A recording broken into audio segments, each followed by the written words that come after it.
Hello guys, তো কেমন আছো তোমরা সবাই? আশা করি সবাই অনেক ভালো আছেন, আমিও ভালো আছি। আজকে আমি একটি রান্নার ভিডিও শেয়ার করবো তোমাদের সাথে। চিকেন রান্না। এটা হচ্ছে 2-4 দিন আগের ভিডিও। তো আমি মাংস নিয়ে নিয়েছি একটুখানি, মানে মা দাদা আর আমি খাবো শুধু। তো তারপরে মাংসের মধ্যে একটু আদা আর রসুন বাটা দিয়ে দিলাম, হলুদ দিয়ে দিলাম, ধনের গুঁড়ো দিয়ে দিলাম, তোমরা চাইলে বেটেও নিতে পারো, আমি গুঁড়োটা দিয়েই রান্না করছি। লঙ্কার গুঁড়ো, তারপরে দিয়ে দেব একটুখানি মিট মশলা, সামান্য একটু। মিট মশলাটা একটুখানি মানে কেমন একটু দলা পাকিয়ে গেছে, তো আমি সামান্য একটু পেঁয়াজ এইভাবে দিয়ে দেবো। এটা আমি এইভাবে করি, তোমরা অন্যভাবে করতে পারো, আমি এইভাবে করি। এখানে নিয়ে নিয়েছি টমেটো আর লঙ্কাটা আগে দিয়ে দেবো। টমেটো 2-4টা দেবো শুধু এইভাবে, এখানে বেশি দিলে টক টক লাগতে পারে, ওই জন্য একটুখানি দিলাম। আর স্বাদ মতো লবণ। এবার দিয়ে একটু তেল দেব, তেল দিয়ে মাখিয়ে নেব।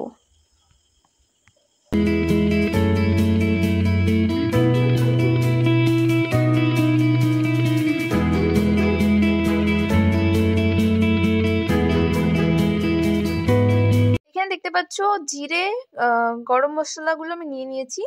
আর এদিকে ভাত হয়ে গেছে প্রায়, তো এদিকে আমি জিরেটা এখন ভেজে নেব।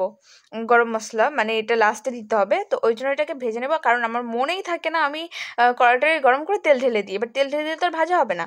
এবার রান্নার জন্য তেল দিয়ে দিলাম। তো আমি আগে একটু আলুগুলোকে ভেজে নেব। আর আলু আমি অল্পই দিয়েছি, কারণ এতটুকু মাংসতে এইটুকু আলুই লাগবে, এর থেকে বেশি দিলে ভালো লাগবে না। যেহেতু দাদা আর আমি খাবো আর এই মাংস অল্প, এই জন্য একটা আলু দিয়েছি। তো আলুটা একটু ভাজাভাজি করে নেব আমি।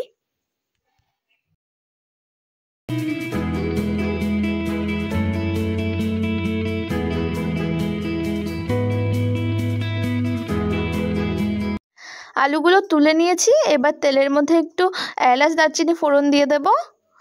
তারপরে আর পেঁয়াজগুলো দিয়ে দেবো। যতগুলো পেঁয়াজ আমি দেখিয়েছিলাম বাটিতে, আমি অতগুলো দেব না, কারণ অতগুলো দিলে মাংসটা মানে মিষ্টি মিষ্টি হয়ে যাবে, তো একটু কমই দিচ্ছি। আমার মনে হলো যে একটু বেশি হয়ে যাবে, তার জন্য কিছুটা রেখে দিয়েছি, বাকিটা দিলাম। তো দিয়ে একটু ভাজাভাজি করছি। তারপরে আমি সামান্য একটুখানি লবণ দিয়ে দেবো, যাতে করে লবণ দিলে পেঁয়াজটা তাড়াতাড়ি ভাজা হয়ে যায়, গলে যায় তাড়াতাড়ি। এই যে একটু লবণ দিয়ে দিলাম, এই লবণ দিয়ে একটুখানি ভাজাভাজি করব। তারপরে আমার বাকি একটুখানি টমেটো ছিল, আমি একটা ছোট সাইজের একটা টমেটো নিয়েছিলাম, সে টমেটোটার মধ্যে থেকে 3 টুকরো আগে আমি দিয়েছিলাম মাখানোর সময়, তো এখন দিয়ে দিচ্ছি বাকিটা। টমেটোটাও ওই আগেই লবণ দেওয়া ছিল, ওতেই গলে যাবে, আর পুরো তরকারিটা রান্না করার সময় পুরোটা গলে যাবে। তো এখন আমি মাংস দিয়ে দিচ্ছি, মাংস দিয়ে নাড়াচাড়া করতে থাকি।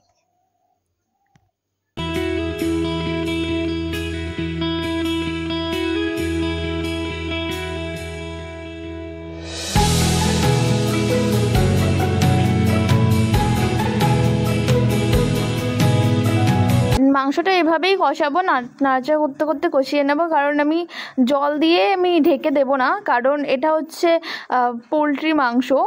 আর এই যে আমি আলুটা ভেজে রেখেছিলাম, সেই আলুটা আমি দিয়ে দিচ্ছি এখন। যখন মাঝামাঝি কষানো হয়ে গেছে তখন দিয়ে দিলে ঠিক হয়, কারণ আগে দিলে আলু একদম গলে যাবে, খেতে ভালো লাগবে না।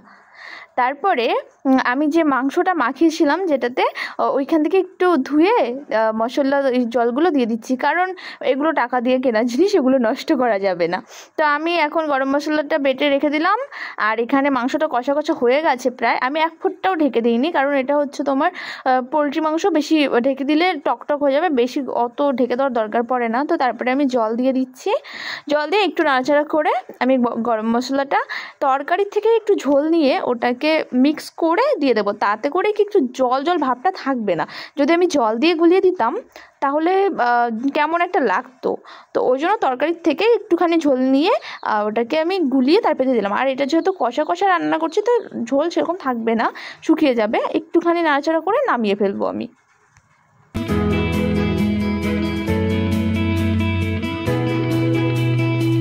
আমার মাংস রান্না কমপ্লিট। এবারে একটু ফ্রেশ হয়ে তারপরে খাবো। আমি খুব ভালো রান্না করতে পারি না, তো যেমনটা করলাম তোমরা একটু দেখো, এইভাবেই লাইক কমেন্ট করো। হ্যালো গাইস, তো আমার রান্না বান্না হয়ে গেছে, আমিও একটু ফ্রেশ ট্রেশ হয়ে ড্রেসটা চেঞ্জ করে নিয়েছি, কারণ এত পরিমাণে গরম পড়েছে, রান্না করতে করতে পুরো মানে ঘেমে চুড়ে শেষ হয়ে গেছি। তো রান্না করে এখন ফ্রেশ হয়ে ড্রেসটা চেঞ্জ করে নিয়েছি। এখন আমি খেয়ে দেখবো কেমন হয়েছে আমার রান্না।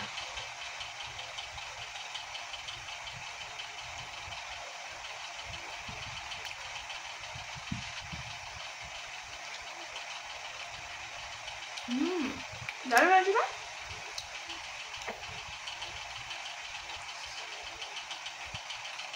তোমরাও কমেন্টে দেখে জানাবে যে তোমাদের কেমন লাগলো ভিডিওটা। রান্নাটা কি আমি ঠিকঠাক মতো করেছি? আমি অত ভালো রান্না করতে পারি না, বাট তোমরা দেখে বলো ঠিক হয়েছে কিনা। আমি তো এইভাবেই রান্না করি, মা আমাকে এইভাবে শিখিয়েছে। অন্যভাবে রান্না করা যায়, বাট এটা আমি একটু বেশি করি, আমার ভালো লাগে এইভাবে রান্না করতে। তবে আমি জানতাম না আমি এতটা ভালো রান্না করি। ভালো লাগছে খেতে।